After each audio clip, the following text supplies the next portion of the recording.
What is up, internet people? Welcome back to another Talks Online. This time we have Liz. Hello, Liz. Hello. Wonderland of Cosplay. Oh, yes. Probably the most wonderful of cosplay names that I've ever heard. So, how did Liz? Did you come up with Wonderland of Cosplay? Well, I mean, I've cosplayed for a very long time, and everyone has always said to me, you do seem to do different varieties of cosplays. And the way I describe a con, it's basically like, you know, obviously how Alice is in Wonderland. Obviously, she lives in this whatever life, and then obviously she finds Wonderland. For me, when I go to a con, I see it as I'm Alice, and that's my Wonderland. So obviously, she wears many different outfits in it, and every single one she adores. So it's like with me, I go into Wonderland, you know, I go into this wardrobe of these big, massive, different cosplays, and I pick one out, and I wear it, and it's just like, I can always change and everything else. And I always thought of the name, but I thought at first, oh, it sounded a bit childish, it sounded a bit whatever. But I thought, you know what, I'll go with this. Because I've always thought of a name for ages. But then when I came up with that, I put it on my Instagram, and I was waiting for everyone to say, and everyone who's seen it has said, you know what, that's a really interesting, unique name. Because obviously everyone uses their names in it, or everyone uses many different names. You don't hear very unique ones. So that's what I came up with, really. That's great. To be honest. So yeah, it's quite what outfit do you adore the most? Oh, well, I have a few. But if I'm going to go with the one that I spend the most time and effort on, it has to be my 13th Doctor, straight up. She has to be the one I adore the most, because she's got the nice suspenders, hasn't she? Yeah, because I spent so much time when Jodie was revealed as the Doctor and when her outfit was first shown. All the stuff, as we call it, screen accurate, it's basically where it's exactly the same to what you see on screen. I spent so much time researching and resourcing loads of the outfit. So basically, I've got the actual trousers that she wears out of the same material. I've got the same boots, the same socks. The top is similar to hers, near enough, close enough. It's the closest you're going to get it unless you ask the person who made it, Chris Kerr, to make you an official, but that would cost loads. The coat is the closest I've got, which is called a traveller coat, which came from the people called Magnolia Clothiers. They're basically like the RPC version of Spider-Man. They are pretty much on point with Doctor Who stuff. Magnolia Clothiers. I got it secondhand for 170. On the website itself is 190 odd, but it is worth it because the quality of it is pretty much like hers. It's made enough. If you can also get the ribbon, which is accurate to hers, and you can get it changed from what they have to that as well. I mean, Abbey Shot were going to go for the other people who used to make Doctor Who stuff, and now they lost the rights to it, which is sad. They invested in all the materials that was originally made into Jodie's coat, and they went, right, we need 100 of females, 100 of males. Unfortunately, they only made £9,000 and only made so many orders, but they cancelled it. So if that ever came out, that would be £369. That would have been the real deal. That would have been completely on point, which I was upset I didn't get hold of. But yeah, like I said, with 13, that's definitely my most loved cosplay because I spent so much time on it, so much effort. And to be fair, I have to admit, I mean, I'm not putting my own horn, but it is one of the, like, I've had quite a few people say to me, it's one of the best versions they've seen of it. To be fair, I mean, for me, I believe that everyone can do it, but they seem to have a bit of a different opinion. So what's your least adored cosplay then? Oh, my least. I don't know if I've really got one. I'm going to have to go really far back now because I've cosplayed for so many years on the top of my head. I'd have to say my least favourite had to be...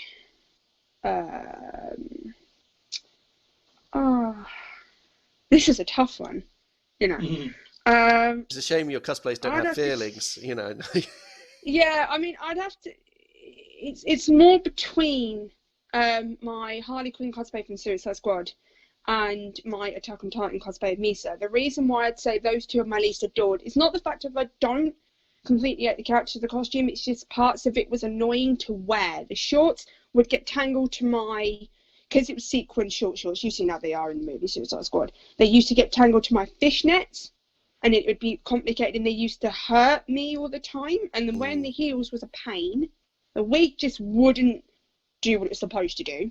The top, well, every time I had to keep on sewing it because it would tear if I pulled on it. The design on the front of it being ripped up and sewn up would be teared. The jacket that was a pain to wash. It was the same with Attack on Titan. Me, so cosplay, trying to put all the harness and stuff together was a pain. The boots were just, they kept them riding down every time. I had to keep pulling them up, doing photo shoots and everything else. I mean, I like the characters, but sadly with those costumes, they were just too much of a pain to wear. So they became my least favourite. If they were different in slight ways, then it'd be better, but you know. At Gloucester Comic Con, I was lucky to try an Attack on Titan harness, and they're quite fiddly to get on you, aren't they? They're not practical at all. Yeah, because I watched so many different tutorials to do it, and it still took me a couple of hours to put it all on. It's like, obviously, Vicky, who we know, I don't know how she cosplays Levo with it all, because she keeps on saying to me that she hates, you know, trying to put all the harness on, but she still does it. I'm like, why do you put yourself through that? I did it once and never again. But people who do, if you've got more patience than me, fair enough. I will give hats to them. I will give credit to them for putting up with that. For me, I did it once. I will never do it again with either cosplay, to be fair. I would wear something else, Harley Quinn, just not that one, because it was too much of a nightmare to do. My feet had so big blisters by the end of it. I was like, never wearing these heels again. Don't even act me with heels. I mean, Grell's. I know how you walk around in those, Steve. It astounds me, because I hate wearing heels most of the times. You've got to suffer for the passion, haven't you? Well, yeah. It's like when I used to cosplay Rosa Silk from Idiot's Lantern, the official heels, I've worn those for 5 minutes. They are feet killers. They kill your feet within minutes. I don't know how Billy wore it for a 45-minute episode. It is astounding. Every time we ask her, she goes, I don't even know myself, Liz, but I did it anyway. And I was like, well, I'll leave you to it, and I just won't bother. Yeah, with me, I've recently changed Grell's shoes. They were the black and red slip-ons. Yes, I know what you mean. Those ones have practically had it. I mean, I could probably wear them maybe once more. But I suppose because you have worn them a lot, to be fair. You have made the money out of them. The inside lining's broken. The actual the sole of the shoe is starting to come away from the actual material. You really worn those out, didn't you? I did, yeah. I've worn them about 7 or 8 times, but the amount of mileage they've done. How much were they? How much were they when you paid for them? £23 they were. See, that's not bad, because they do I thought you spent more, because they do look really good quality for that price. You know, they do look really good quality. For that price, they've lasted a while. The new ones are, they were slightly more. I think they were 37. The problem with still not a bad price though. Yeah, to be fair. I ordered the size 10. I ordered the size 10, but it wasn't quite big enough. I could get my foot in, but I couldn't zip it up. Yeah, because obviously it was a bit like a struggle around the calf. Yeah, I know. So I've had that back. I sent them back, which cost about another £5 to send them back. So total about 40 quid. But they sent me back the biggest size that they do, and the biggest size they did was a 12, which gave me slightly more width. But now I can just about get the thing around my heel. It's around my heel, it zips up fine. And once I'm in it, it honestly just feels like I'm wearing just a normal high heel. I mean, I've got. I know they're somewhere. I'll run and grab them at some point. But they were ridiculous. Oh, I'll see if I can go and run and grab them. Bear with me a second. Yeah, sure.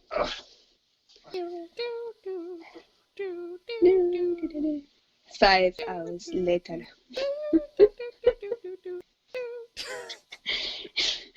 This is what happens when you're left alone with Michael Lunatic. Oh my god. They might run around in Deadpool on a unicorn. Oh no, wait, you did that once. I did, yeah, I did. Fantastic. Yeah, I remember that. I remember in the start of the video, you just run past my friend Jodie's Daenerys, and she's just like, that never ceases to make me laugh. Oh man, you go to a con and you're there. It's just like, how to describe it. They're lovely. Oh wow. Very nice. They are a 4.5-inch heel with a 2-inch platform.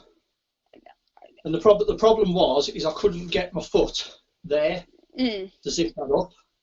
Yeah, because obviously. But surprisingly, even though it's only got a thin inner lining, it's actually quite comfortable. It's got enough here.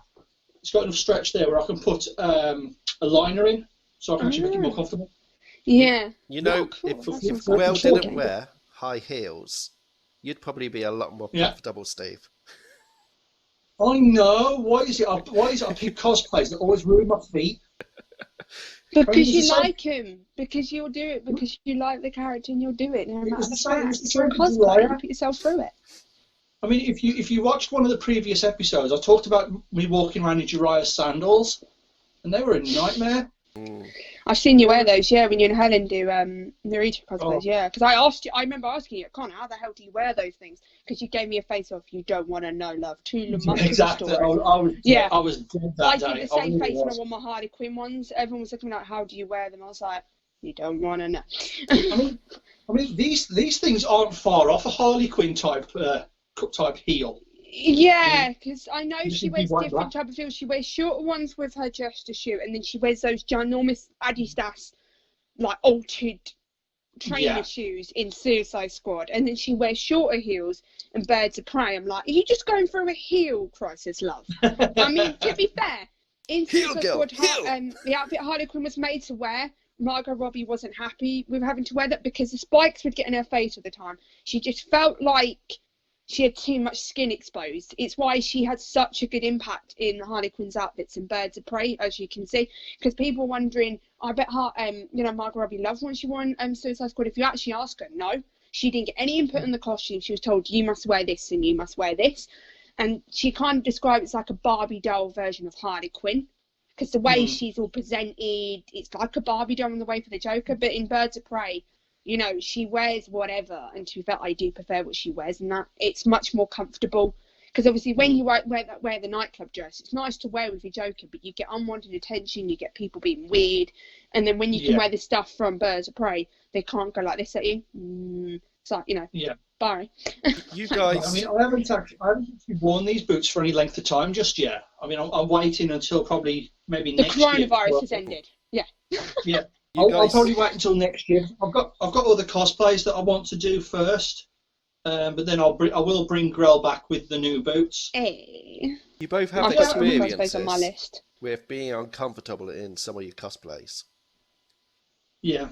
Do you ever aggressively take your cosplays off at the end of a Comic-Con because you're that sort? I don't aggressively take them off. I kind of take them off a bit of, like, as in trying to get them off fast, but I wouldn't aggressively do it because at the end of the day I don't want to break them, because if I'd aggressively, you know, threw them off, say if it would broke like the heels or whatever, I do it with care, but I do it with a bit of like, you know, just get off my shoe, but I don't do it like too aggressively. You know, you see some people just launch it. And it's like, why would you do that? You spent so much money, and now if they break them, I'm like, you have to buy it all over again. And they're like, oh, it's fine, I could do that. I was like, yeah, but you never know, the circumstances may change. It's why I always look after them so much. But probably what happened to my dog. That's the thing. I mean, you've got to try and find the right shoes for the character. But you got to try and make them as comfortable as possible. Exactly. You make it, if you have to adapt to make it comfortable, then you do whatever. If you don't want to make them comfortable, I believe you can't sit there and mind that they're not comfortable. Because if you've got the chance to make them comfortable, do it. That's I was enjoying this video, the and then I saw Michael Lunatic's feet. Now I'm totally put off. 1 minus subscribe. Yeah. So what have you got planned for when we're allowed to go back to con? For cosplay wise, I have a few different outfits planned. One of them, I will be buying stuff for a character on Tuesday, because basically since the Resident Evil games have come back out since last year, I played the old ones. I played up to number 4. And I did want to cosplay from it, but I never liked any of the outfits from the original one because it was a bit too not my kind of style. But when they brought out the Resident Evil 2 remake, I saw Claire's look, which I'm currently playing. Her look in the remake, she wears like a leather jacket, like simple clothing, but it looks kind of cool. And the jacket makes it so unique because on the back it's got like this woman with wings, and it's called Heaven to, I think it was Hell Jacket, whatever you call it. And I was like, I want to cosplay that. So I was waiting around to get the money because obviously cons and all that could be expensive. But now obviously we're in lockdown and we can't spend our money at cons. I was like, right, I'm putting this outfit together. So that's going to be the components of that's going to be brought this Tuesday coming. So, you know, when that is finished, do keep an eye on my Instagram. Another one I have for the Resident Evil series, Steve, which you commented on, which was Jill Valentine's blue zip outfit when you were saying about doing the zombie thing. That one, there's a story and a half behind that. basically, with Jill's character, I do like her, but I don't like her as much as Claire. But she's my second favourite. And not many people always do the 1999 outfit of her or whatever else, but not many people do the blue body zip version. So everyone kept on asking me, why don't you wear the obscure outfits up? And I was like, back then I was like, because obviously I was a bit self-conscious about my weight and all that, because I was a bit bigger than I am now. I mean, to be fair. And I was like, I'll go to the gym and all that and da-da-da. But then since I cosplayed Spider-Gwen, I got the confidence to do it because, my weight didn't show too much. It didn't look too bad. So I was like thinking to myself now, you know what, I might as well get that sorted, because I was either going to choose a fake leather version of it, but it didn't look that great. But I'm going to get a printed fabric version of it. And then I'm just going to get a blonde wig. Heels has to go with it, but not too big a heels. I've got to get the straps, and I've got to make them myself. I've got to get some sort of prop guns. Because with my Claire, the belt and the holster and all that's already made. But with Jill, I'm going to have to make it from scratch, because I've got a sewing machine now,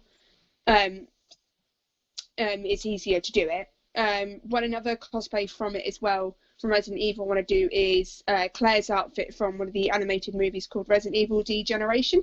For some reason, they give her red hair in that instead of an auburn. But it works because it's supposed to be 7 years after what happened in Raccoon City and da-da-da-da-da. In the outfit is simple, but again, I do like the simplicity of it, because at the end of the day, it's not just about the outfit. I think it suits Claire's personality, because in a way, I wouldn't say she's simple as she's a simple-minded girl, but she's simple as because obviously she wants to keep her life to a nice little basicness after what's happened to her. And to be fair, I think it reflects on her, because the path she decided to go down was a little bit less complicated than Leon's, but it's in a way where it's simple enough to her to, host with her life and all that, and I think it reflects on that. So I was like, I'm going to cosplay that as well.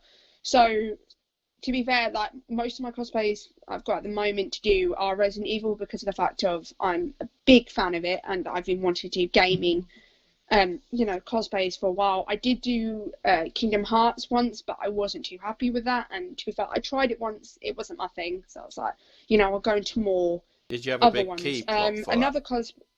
Yeah.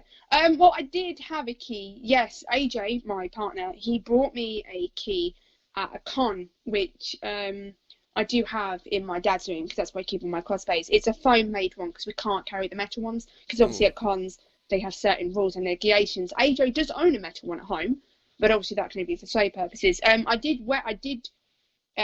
Me and AJ did do the cosplay competition, I think back in 2018 in the costumes, or 2017, I can't remember which year it was. Mm-hmm. But yeah, I did have the key for it. I did cut my hair after I dyed it black, because I had it long on the Saturday, then because I couldn't find a wig, I was like, right, I cut it down, and this is the hair length it was back then to it is now.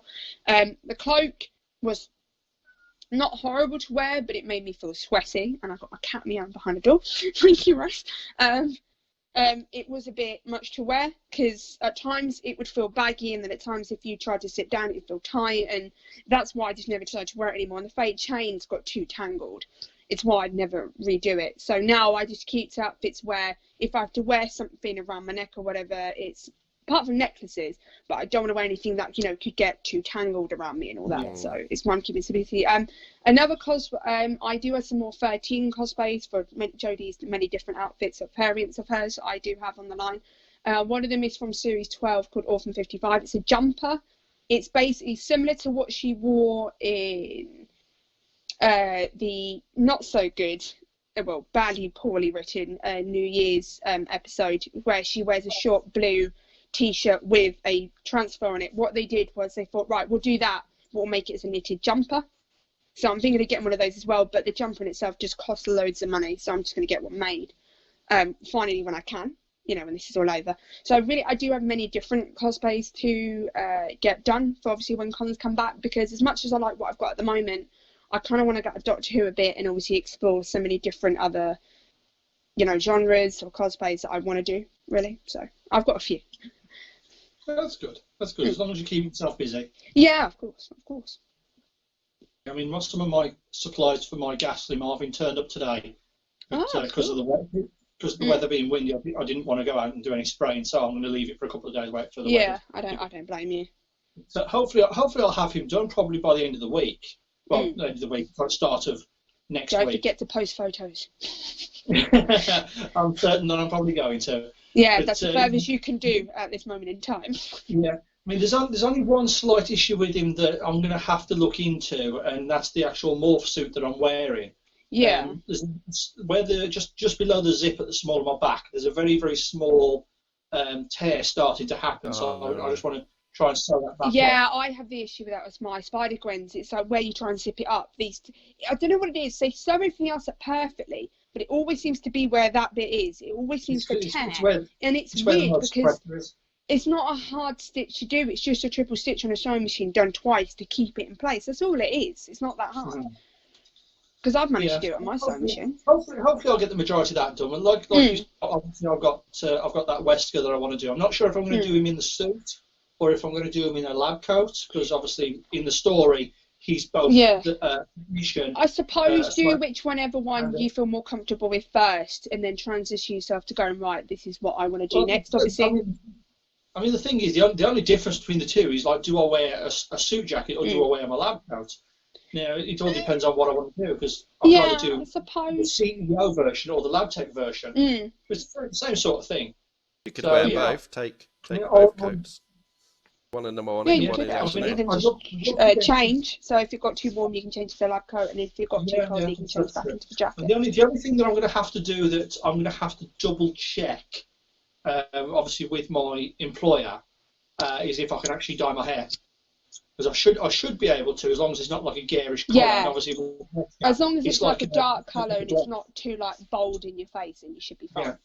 I mean, I've said to Helen, I said I might have a look into like getting a slightly darker version of her hair dye that she uses, because with Wesker it's not like a platinum blonde, like a really bright one. It's like a slightly duller blonde than that. Yeah, it's like a sort of like brownie blonde, I suppose, in a way, nearly like an ashy blonde. I've got mouse brown hair apparently, but I think it's quite dark for mouse brown. So I might want to I'd say it's like a dark mousy brown, because like you can get like ash blonde, sort of like near sort of like blondie brown and all that. Because I mistaken Leon's hair in this for black, and then I realised no, it was just a darky, whatever brownie blondie colour. Just get away with it just by literally just slicking my hair back with hair gel and that's just leave it. Yeah. And just that. But like everybody will know who I am when I'm carrying around a briefcase with Umbrella Corporation and T-Bar as well. So when I ever cosplay Jill or Claire, I will have have a toy prop done to your head. I'll be like, you're going to die now. If I get the lab coat though, I'm going to have to like not buy another one, because I don't have to wear a lab coat at work, because it's not part of the actual the uniform. But I'll see if I can actually get like an Umbrella Corporation logo. And maybe, you can get a patch on eBay. You can find one. It's the name tag that I need to get. I want to get all I'll have a look out for you, honey. And if I do find one, I'll let you know, because I'm in search of some patches myself to go on some of my cosplay. So I'll let you know. Other than your cosplay, what have you been keeping yourself occupied with? I've been watching films. I've been playing games, because I got Resident Evil 2 remake in the post today, so I started playing that, which I've done quite well on. I've just been playing other games, like completing a Call of Duty game, Advanced Warfare, completing the campaign on that, because I played it for a while and I lost some motivation to do it, because obviously you have to be in a certain motivation to play certain games. I got in motivation to finish that. I've been trying to get through Alien Isolation, but the issue I have with that is you have to choose your certain points when to tiptoe past the alien, and if you even get the scanner out and it hears it, you're dead. And I'm like, right, I've given up with that for a while. I've seen how people do it on tutorials, and then when I do it, it doesn't sound like I do exactly what they do, but it still doesn't go that way. So I'm like, do you want to give me your way of how you do it? Do you hypnotise the alien? Do you throw him, I don't know, an animal or something, and they go, right, there's dinner, let me run away? Can you adjust the difficulty level?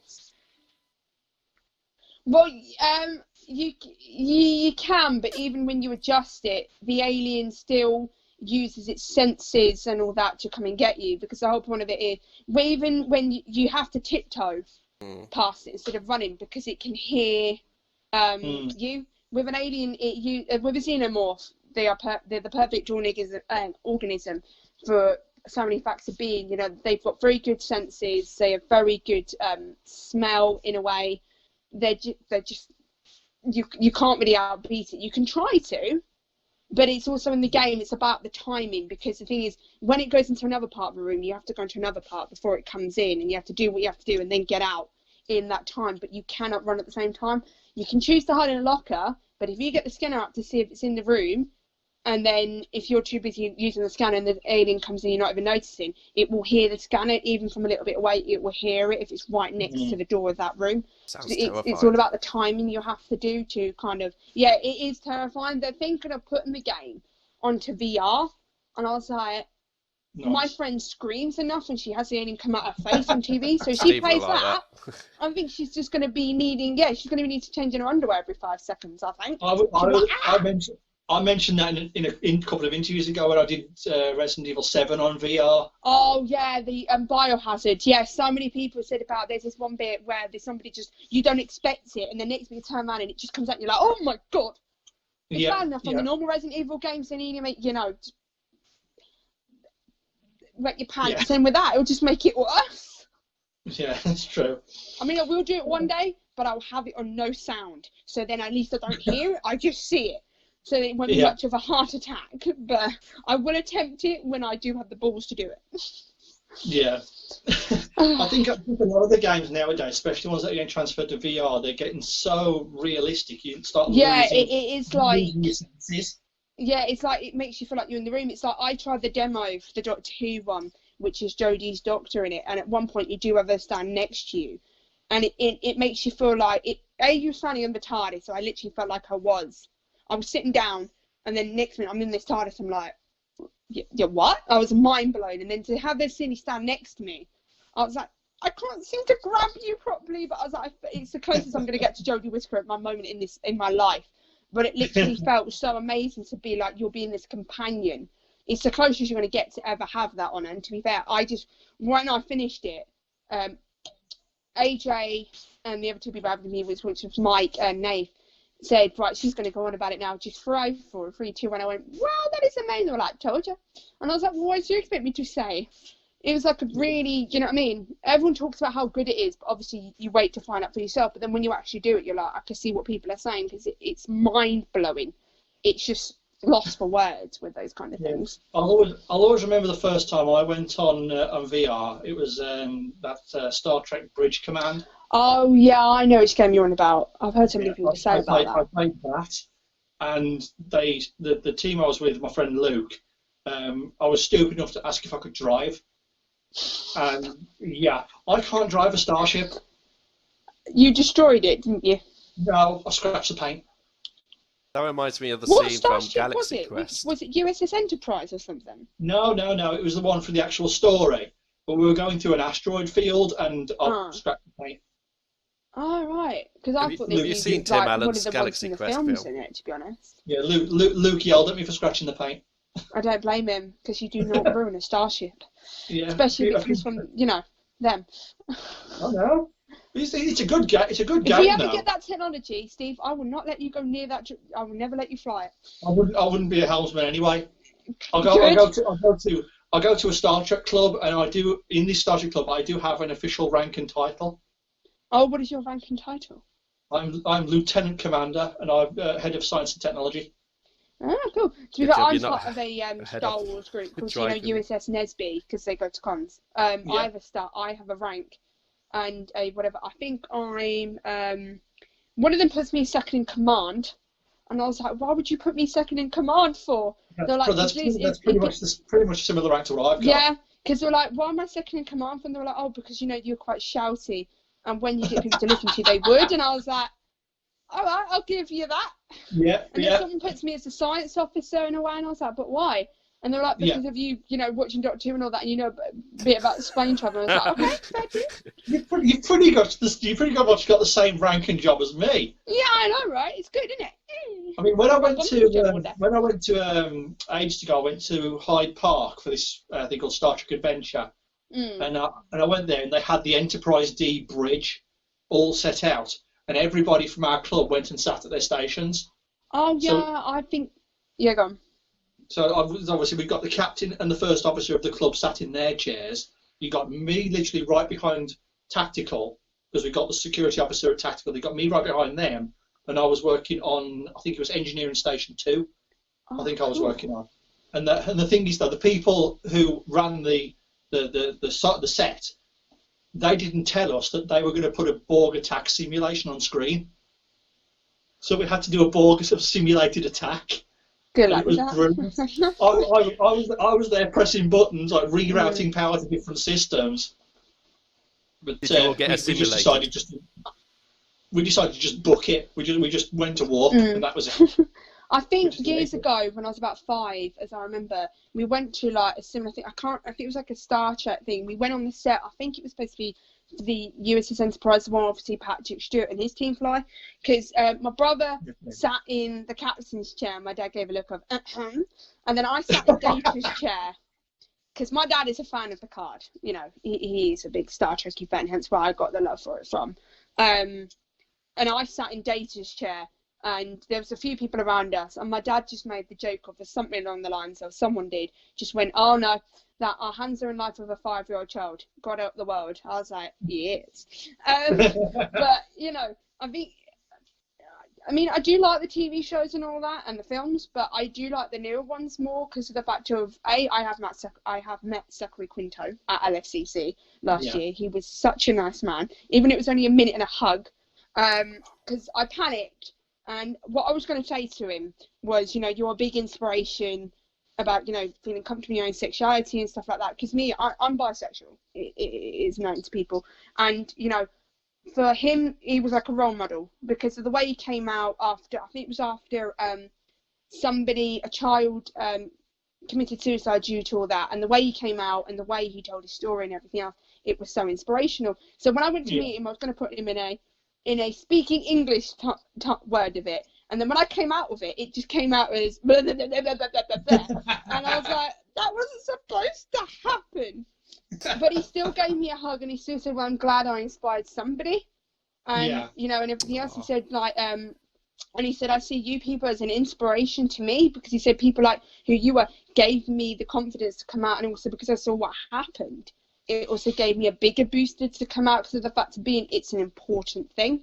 Because for somebody wanting to commit suicide because of them being bullied, he was like, no, I'm not having any of this. He made it not to do a statement to look good as a celebrity, but to be a decent human being. And I see that as that's why I see him as one of the big role models of it. Because, you know, he's not doing it as a publicity stunt to look at, oh, look at me, I'm all this. There's some actors who say they do it for that, but you know they're lying. They're doing it just to look like, oh, I'm the hero and all this, just to get fame. And I'm like, you shouldn't do it for that. You should do it because it's the right moral thing to do. That's why I said it to him.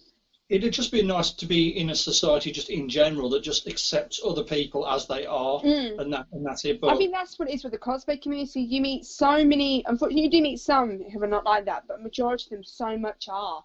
You can see that they are, because, you know, some of them will walk around with LGBT flags, with characters. I mean, with cosplay, it kind of diverses in such a way, because you can cosplay characters who are LGBT, and all that, you know, they are known for it, and people just go, you know what, yeah, whatever. Like, people like me, I have cosplay LGBT characters because that, you know, I'm part of that community.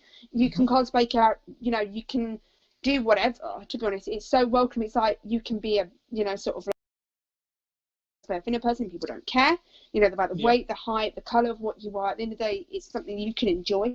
And that's what I do like about it. Cosplaying can be much of the biggest communities that are welcome nearly everything into it, obviously, as long as it's acceptable. Well, as long as it's not something that obviously then kind of goes outside the law and all that, as long as it's something that obviously is okay to society, then, you know, we do it. So, right, so Liz, like I said, thanks very much for coming to the interview. It's been wonderful chatting to you. It's been wonderful too, and it's good to see you guys. Do you want to have your last question? Yes, I think Steve knows what it is. Go on. Yeah, he always asks the last question, really. Go on.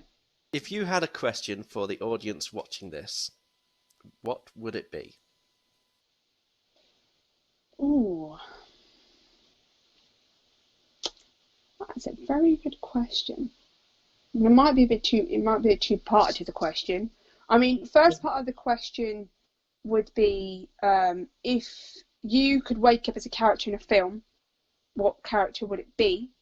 And the second part of the question is, if you woke up as a character maybe in any genre of game, who would it be And with that, would you decide to put them in a different type of setting to what they originally are in, and why? It's interesting. There you go. Yeah, it is an interesting. So one example could be I mean, the for me, I know goon my guy answers to that. in Animal Crossing. My one for movies, I would love to wake up as Alice in Wonderland, because of the fact of being just experiencing that whole, craziness, and actually getting to save people, help people and all that, and to live, a free, accepting world instead of having somebody, dictate them. And also for the gaming one, I would love to wake up as Claire from Resident Evil, but I would take out the setting as zombies, and I'd put her into a bit more of an action-packed instead of like, a horror one, because for her, she goes through so much, her and Leon both do, and it'd be nice to see her in a sort of like having to save the world, but, not to put in such of a harsh environment where she could die from it, as in the fact of, be eaten alive, and just to see a bit more niceness for her in a way where she can use her skills without just having to kill zombies. Because, it destroys so much of her life, and you just feel sorry for her, and I'm like, I just wish I could take you out of this and put you somewhere where it's a bit more, you're not going to be eaten by humans that are zombies, but they still look human to you. So, as long as you don't put her in the game of Tetris, because that is pretty ruthless, isn't it? That would be horrible, because you just see it, she'd be like, you're trying to dodge, and it'd be like, right, that's it, I want zombies now, at least I can shoot them and I won't get squished to death. But, yeah. My pick, I would take Sly Cooper, who's my favourite PlayStation 2 character. I would take him out of his universe and I would put him into the Mission Impossible. Oh, that would be funny though, because all you hear is and it would be laughable. I'd see how we get on and actually do like proper heists in the real world. Who would you want to wake up in a movie? Which character would you want to wake up in a movie setting? Which character would you want to wake up in a movie setting? I have no idea. Because so many people say Harry Potter. I probably did the whole Back to the Future thing. Oh, what? But who would you wake up as, Doc or Marty? Yeah, duh. Yeah, Doc. Yeah, of course. Marty is Marty. I'm like, why? Because I don't have to use all my brain cells. Is that fair enough? Because he's got the lips, didn't he, Marty?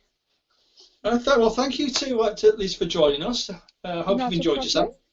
So, everybody, thank you very much. So everybody into WebNetland, like, comment, subscribe on our videos, and go and check out some of the other ones that we've done. And Liz, we'll see you at a convention really soon. Steve said the magic word. We'll see you in the next video. Subscribe. Subscribe, yes. Like, comment, subscribe. Do subscribe. Yay. Right, see and you guys. Go check out my Instagram page as well. Did it? I will. Oh. Cheers. Bye-bye. Bye. And we're done.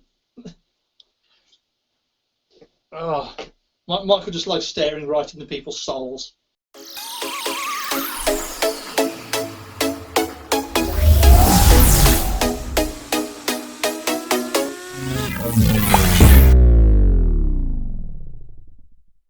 Hi, Liz. Hello. What's up? I never get tired of people doing that meme. What's up? Have you seen the bits where he scrolls the information and it gets the bit where it says or else and it shakes? Oh no, I've seen that. I was like, what on earth? It makes you feel like a zombie's about to come through the door. It gives you Resident Evil vibes, man. I'm like, oh.